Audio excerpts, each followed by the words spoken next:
এগো। তুমি? আমি হালকি। তুমি কে? আমি জুই। তুমি থাকো কোথায়? পাশের গ্রামে। তুমি তো অনেক সুন্দর বাঁশি বাজাতে পারো। তোমাকে একটা কথা বলতে চাই। বলো। তোমার বাঁশির সুরে আমি পাগল হয়ে গেছি তোমার।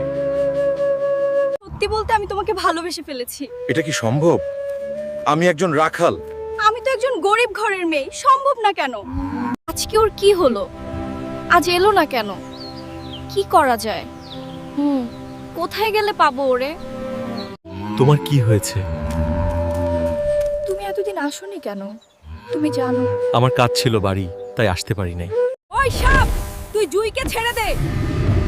তুমি বাঁচতে গেলে এখান থেকে চলে যাও।